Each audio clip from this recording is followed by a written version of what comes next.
Welcome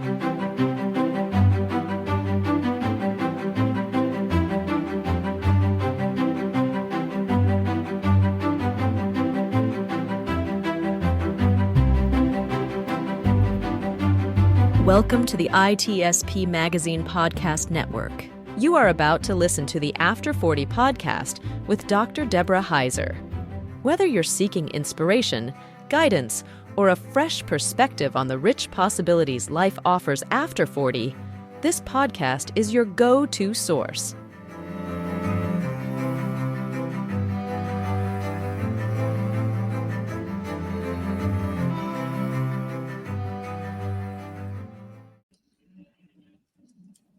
Welcome back to After 40. I'm so excited to have a really amazing guest here today.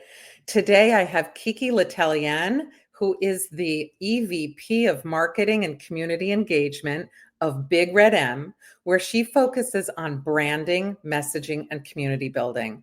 She is also the founder of Association Chat, where she continues to serve as CEO and editor-in-chief, with over 20 years of experience helping associations and nonprofits build stronger connections with their communities.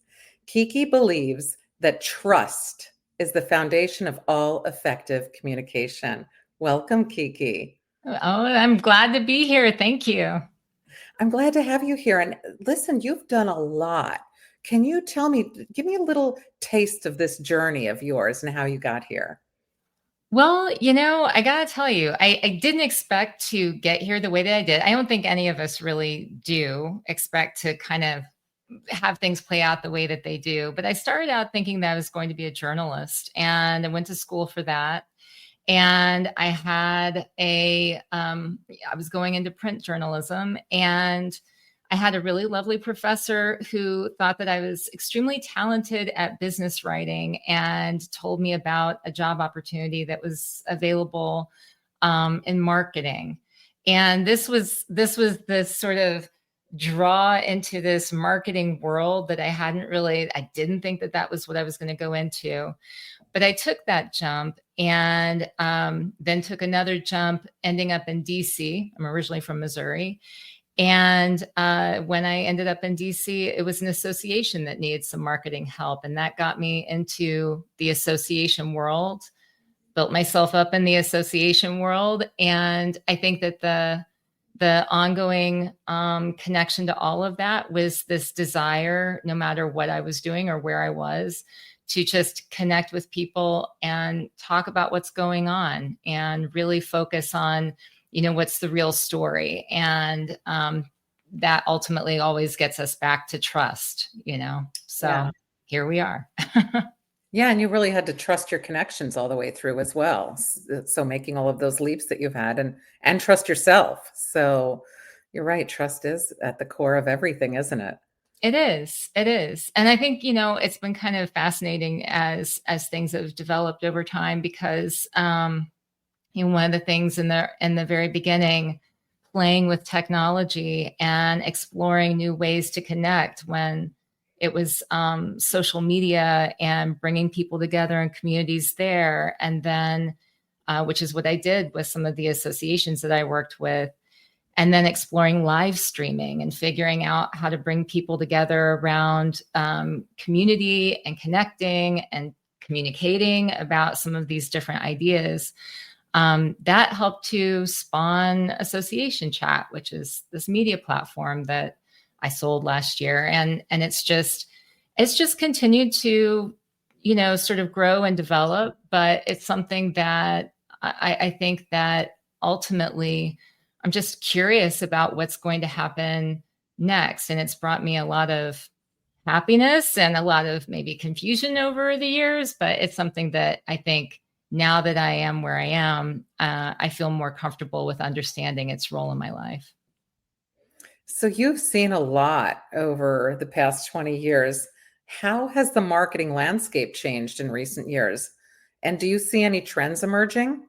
I mean, I'll tell you, one of the biggest trends that I see is this idea that we can't trust anything that we see. Right. We've got deep fakes, we've got, and it's it's so wild because I remember back when I was reading about deep fakes and thinking about the future, I thought, oh my gosh, this is going to be a real problem. Like, how can we solve for this? But we're here. Like, this isn't like a futuristic problem. It is here and now. And that's the thing, is that, everyone's talking about a recession. Trust is in a recession. And what we have now is people not really knowing what to believe. A lot of people of all ages believe more of what they're seeing on TikTok than they do from their own news that they see on TV. And the disturbing thing is probably the reason that they are trusting that is that it seems real. It seems like it's taken from real life. They can for some reason that has more legitimacy than what's right in front of them. So I was just pulling together some information about like print. Obviously, like, maybe not for your listeners, but for like in my life, magazine is one thing that I produce with Association Chat. And there was a very definitive reason that we wanted to have a print magazine along with the digital, even though everything has been pushing more for the digital for the past like 10 plus years. And the reason why is because, it's tangible. It's something you can hold. It's something you can touch. And people trust what they read in a magazine that they can hold. And they also retain it, by the way, better, but they trust it more than what they see on a screen. And I just find that really fascinating.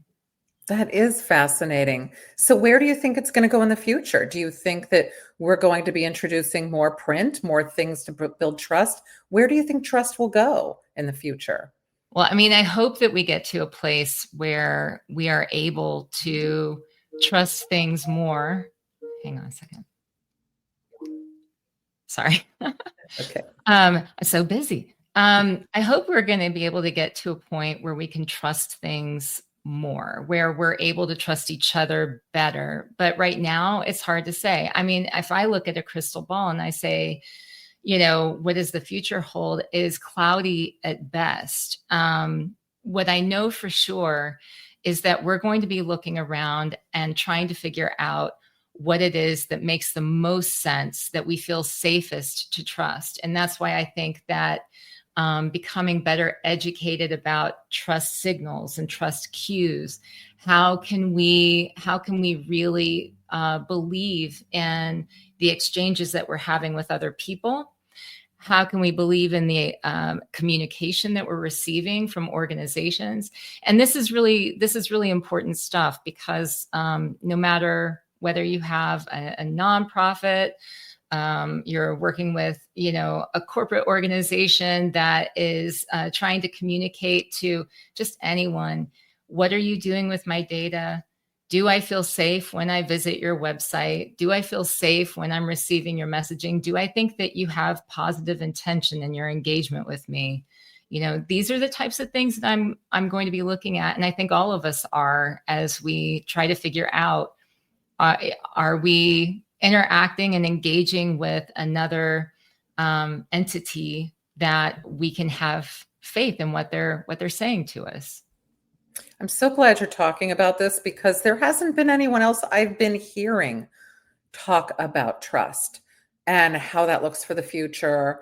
So this is really refreshing to hear that you're thinking about it, that you're looking at ways that we can take a look at trust for how we interact and how we build trust for the future, because that's really important. So tell me, does storytelling have any role in this? And how does it play any kind of an effect with marketing, and especially with nonprofits? Oh my gosh, it has so much to do with this. Well, so if we think about it, I mean, the way that we engage with other people, there are some things that have remained the same throughout time.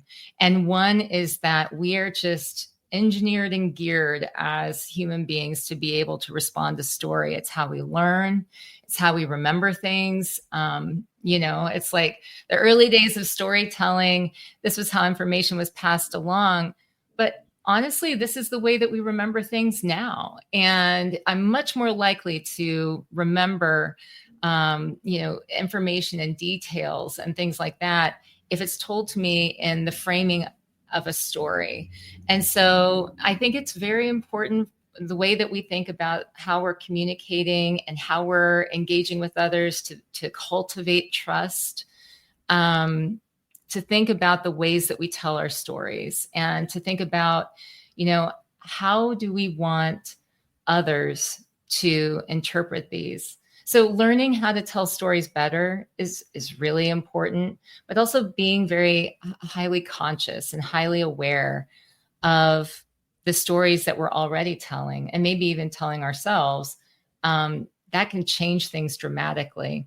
So let me talk about a little bit about an example of some storytelling that I think makes a difference, especially when we're talking about how we're engaging with others to cultivate trust. So, I have not been the best at telling stories my whole life, but my grandfather was, and he was somebody who sometimes would drone on for a little bit too long, but like really loving guy. Everybody loved to actually sit with him, even if he would tell some of the same stories over and over again. But the thing is that everybody trusted him so much. They trusted him because he was sharing not just the positive stuff, he told these stories that were rich, that maybe illuminated a little bit of the piece where he struggled, and then talked about the way that he came out of it. He essentially took people on a journey when he was sharing a story where it would explain and provide that context so that they would understand in a story, short or long. As he got older, they got longer, but like he would be able to convey a whole lot about himself, his character, his competence, all of these different things that explained even more than just the details or the facts. It would actually demonstrate to others through his storytelling that I can trust the way he makes decisions. I can trust in the character of this person I'm listening to. I can trust in his competence because he seems to be laying things out in a meaningful and a structured, logical fashion. And, he was the perfect example to me as somebody who had this really great reputation for a number of reasons, but a lot of it had to do with the way he told stories. And I think that it would help all of us to probably get better at looking at that and examining how we can incorporate that into our lives. That makes sense to me because when a person is given facts, we don't always trust where we're getting them from. Where did they get those facts from that they're giving me? In a story, you get to determine where the source is that it's coming from. The person is either saying where it came from or it's from themselves. So that makes a lot of sense to me psychologically, why that would be the case. So thank you for talking about that because I wouldn't have put that together. So that's insightful. Oh, absolutely. Thanks for giving me a chance to talk about my grandfather. That was nice too. So now you've navigated your career into midlife. So what advice would you give to others about embracing change? I gotta tell you, I think I struggled for a long time with accepting the weirder aspects of myself, the pieces that didn't fit into a neat box that I thought was the way for many years, was the way to success. I actually, until I sold my company, I was kind of had this sort of, oh gosh, it's a little bit out there. It's a little bit different. It's not what everybody else has done.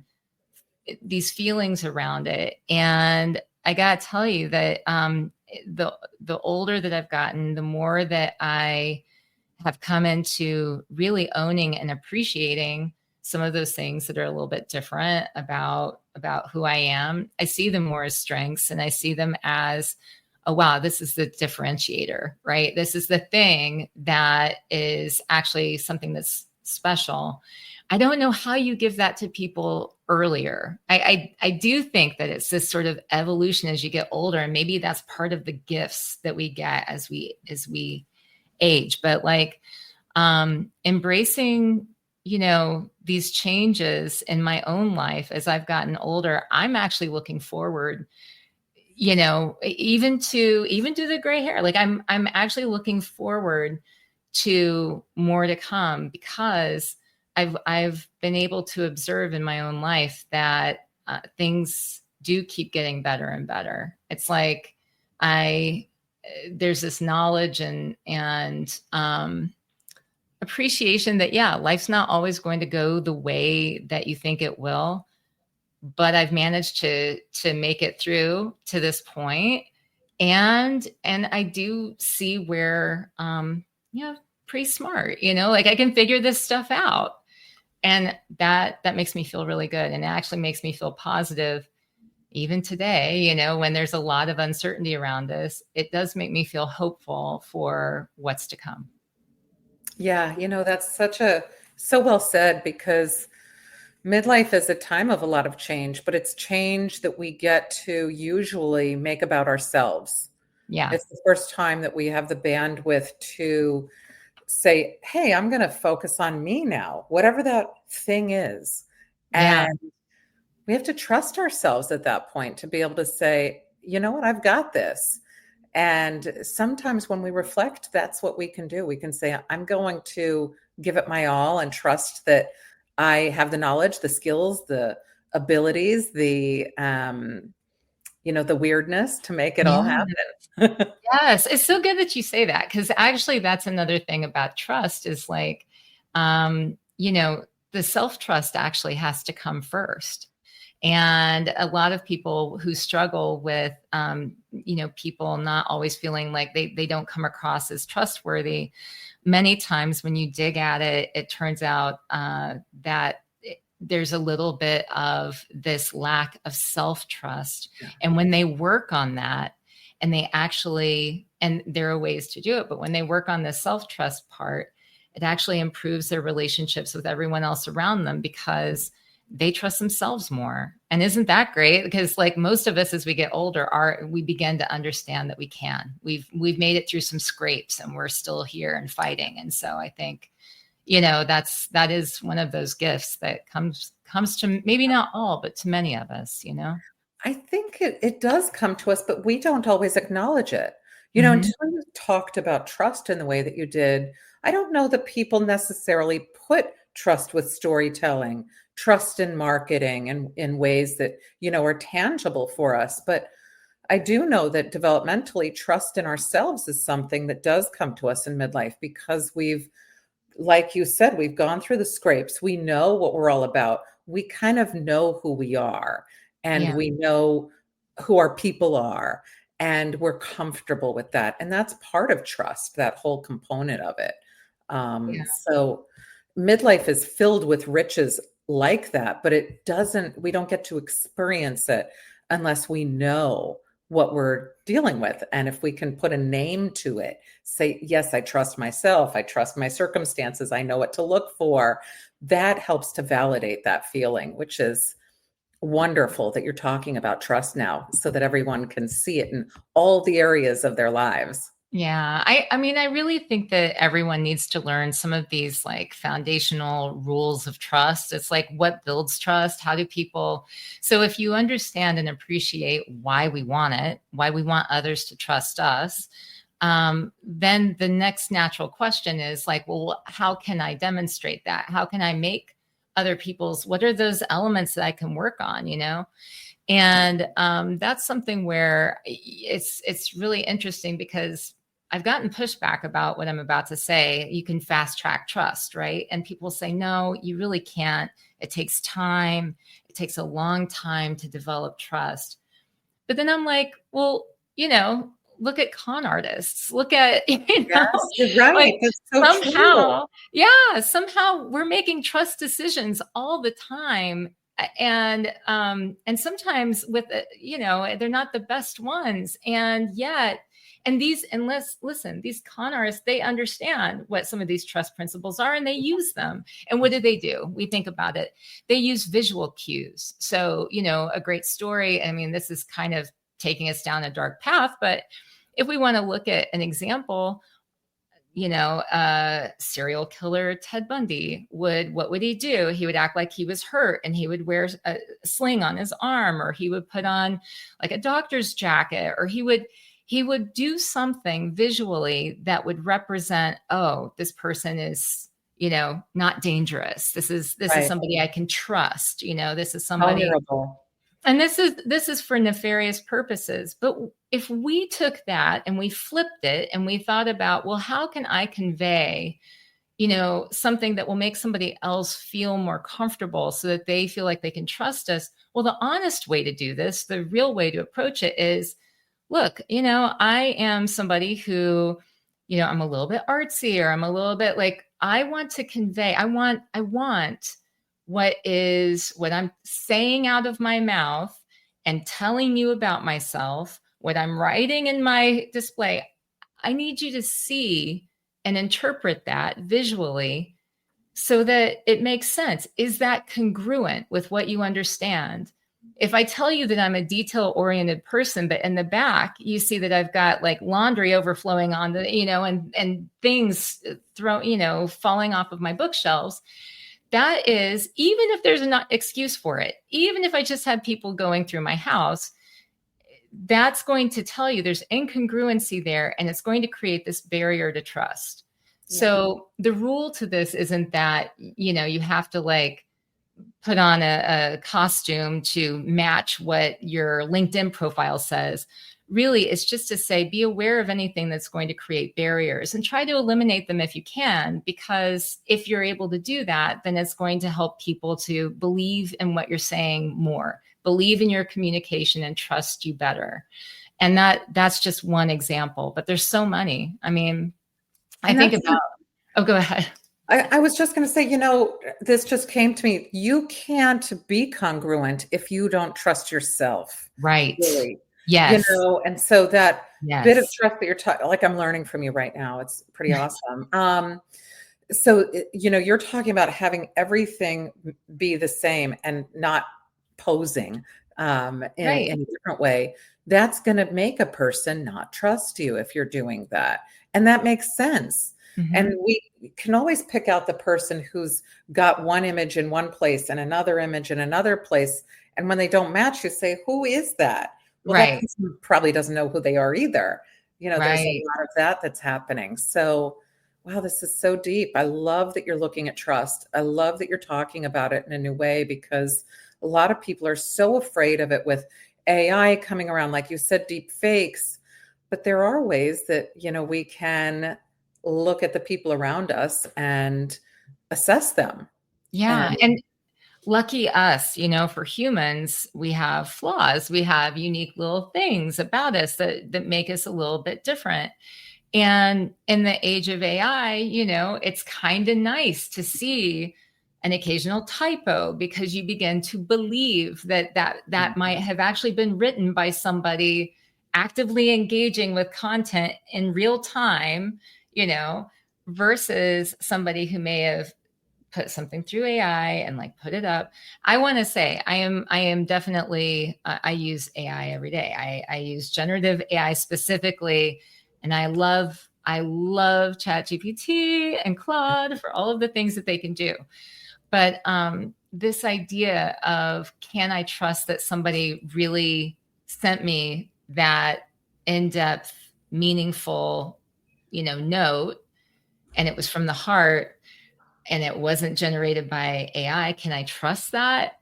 I mean, if it says we're going to dive deep, and then it's going to say these other things, these cues that somehow AI generated, that's a cue to me that like maybe they didn't write it. But if it has little details interspersed about meaningful interaction, I will trust it more.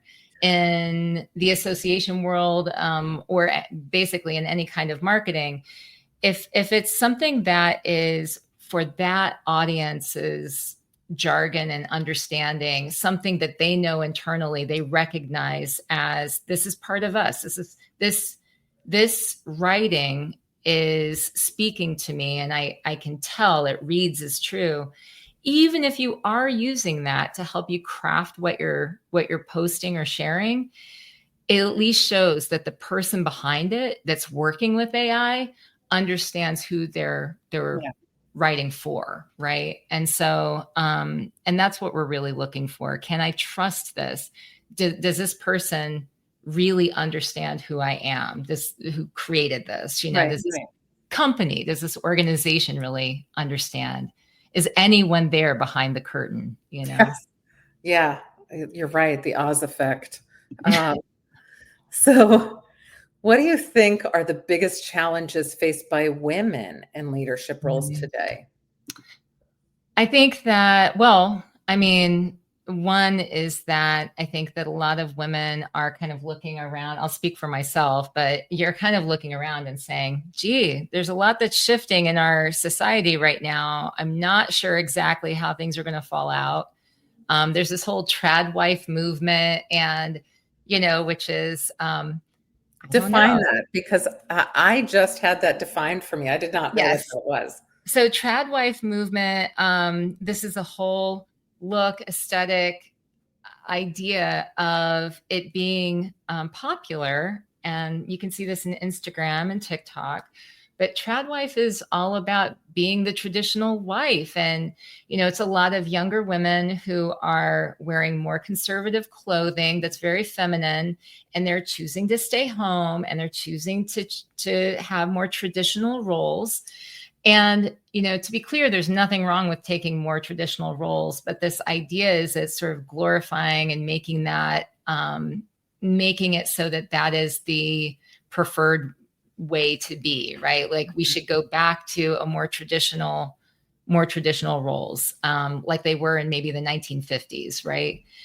And, that's kind of strange for somebody who grew up on Sesame Street. And, it's like, we can do anything and we can go Yeah. out there. And so, on the one hand, I really like the ability for women to be able to embrace, if they want to take that role and they want a more traditional lifestyle, more power to them. But I do worry because I feel like, there is this push in society that we're feeling right now, where it's sort of this pendulum swing that's swinging really hard in this other direction. And if you're in the working world and you're a woman who's used to a lot of autonomy and independence, it's a little bit concerning, I think, to look around and say, I wonder how this is going to shake out. I'm not really sure. Yeah. And, I'm saying this to you, and it's this, I'm post 40. I'm definitely in the midlife zone. But I have a 17-year-old daughter, and I'm watching her engage with the world around her. And I'm like, I don't know. She's going to be going into the working world soon. And what's that going to look like? Like if more and more of this generation embraces trad wife and that kind of thing, like when we start pushing as women in the workforce against ageism and things like that, like how's that going to play out? I don't know. Yeah, I always say that it shortchanges men too. I have two teen boys, or one 20 and 19. And, when we have strict roles, it makes it difficult for everybody. There's a lot of pressure then on the man. I feel like that too. Yeah. It doesn't give anybody a winning position. No. It's like, I mean, I don't feel like you're failing as a man if you like aren't out there working on cars every weekend. And I don't think you're failing as a woman if you don't know how to like bake your own bread, right? And but now I have to say, I don't think you're failing as a woman if you're choosing to go get your doctorate and like, pursue other things either. And I just, I feel like at this point it's I don't know. I'll tell you, it's interesting for me because I'm surrounded by really amazing women who have done incredible things. And I feel like the society around us is offering us all of this other, just sort of like, I don't know, distracting kind of like how are things going to shape out with the sexes and how gender roles in the United States, at least. And yeah, I can't even tell you how many incredible women I know that are around me that, have all accomplished so much. And I'm in awe. One of my best friends is 84 years old. She had her own design business. She's my neighbor. She's like, and she's still teaching. She still will go to civic organizations, and whatever the latest thing that she's been studying, she will end up giving presentations about it. And I think, God, I really want to be like Elaine. I really want to be like her. She's so cool. And I love that we have all of these examples, like that. Yeah. There's not just one Elaine. There is just one Elaine, but there are a lot of examples similar to Elaine that are out there where they're just incredible women doing incredible things. And I hope that we can continue to go in that direction, right? Yeah, I know. There's a lot of feelings of weight on the shoulders of women in leadership roles because many times people feel like there's carrying the next generation. Like, how am I going to lift up the next generation? How am I going to make sure that, I can get both genders in a great place? There's just a different mindset for women in leadership roles now that's trickier than it was in the past. It is trickier. And I think that because people are living longer and everything, this whole sandwich generation situation is very real. You just went through dealing with, and I'm still kind of going through it right now. But, my sister and I, we moved our mother out from a different state, went through all of this stuff working with her, and she passed at the end of last year. But it was like, how can we, for a while, she was living with us. And it's like, how can I do this, run my business, have a 17-year-old that I'm like, how can I do all of these things? And I'm a mom, but I'm a daughter, but I'm a caregiver, but I'm this. And there are just so many of us that are out there that are doing that. And, and I think with things like, the economy and stuff, it's just not everybody can put their parents into an independent living situation or a place for advanced memory care or things like that. And so households are really being stretched. And I think that women, especially who are trying to play all of these different roles, find themselves in a place that's really difficult because while, I'm lucky, I think that my relationship with my husband is pretty, we have our different areas. We've worked out a pretty good, I'd say it's equitable. It's not equal, but we've worked out our own sort of balance. But even so, I think that a lot of the caregiving type stuff naturally would end up falling, over on my plate. Mm-hmm. And I know emotionally, I felt like I carried a lot of that burden too. And so I don't think I'm alone. I think that there are a lot of women that are out there like that. And that's definitely an issue that I don't know where that's going. I don't see it going away though.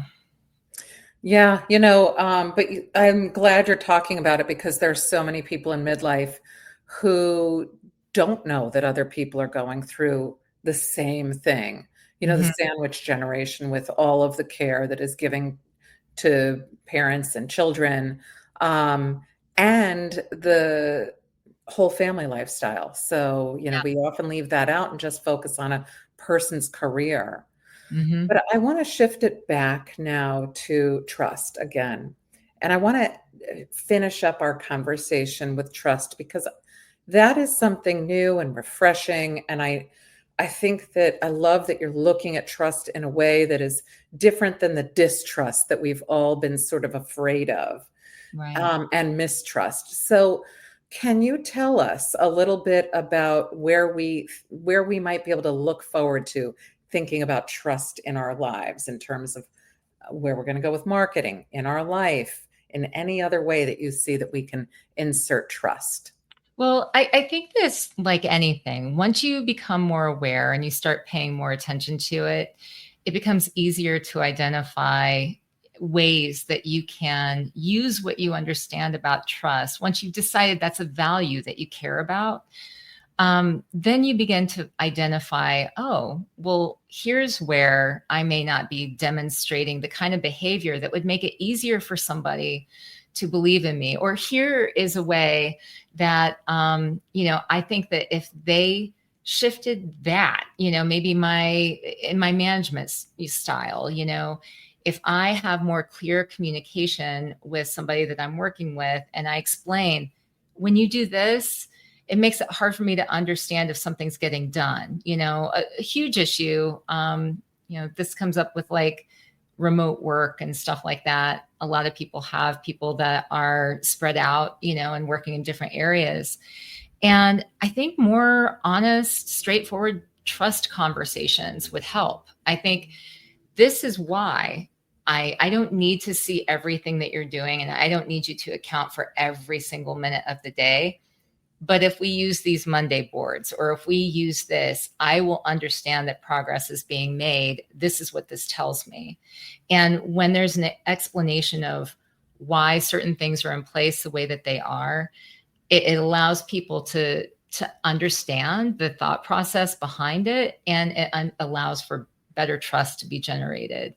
I'm actually encouraged. I think that the more we talk about trust, the more we explore it, the more we think about it, the better and better we get at being able to use that and incorporate those different principles into our communication, into our marketing, into our, interpersonal relationships that are so important.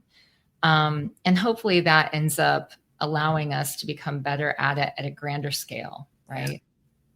I love it. This is so refreshing. And I'm so glad you brought this element of trust into the conversation today. It's really quite delightful to be able to think positively about trust in our future in all aspects of our lives.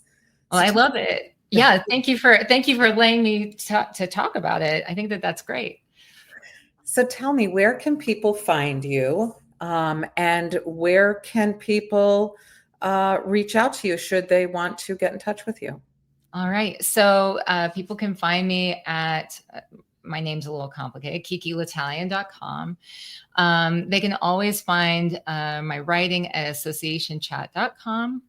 And another good place for people to check out, and that is something that I'm really starting to write a whole lot more about, this trust topic, and to develop that, is the Trust Project. And so if people go to thetrustproject.com, then you can sign up and follow me for more.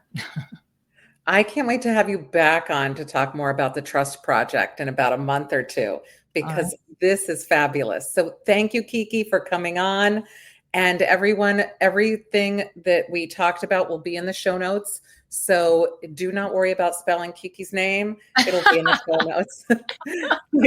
Thanks again. Thank you.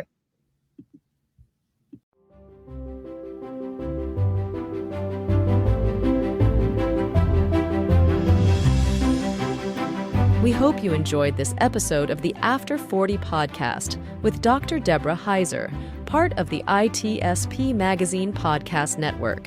If you learned something new and this conversation made you think, then add this show to your favorite podcast player, subscribe to the ITSP Magazine YouTube channel, and share the ITSP Magazine Podcast Network with your friends, family, and colleagues. If you represent a company and wish to connect your brand to our conversations and our audience, visit itspmagazine.com to learn how to sponsor one or more of our podcast channels.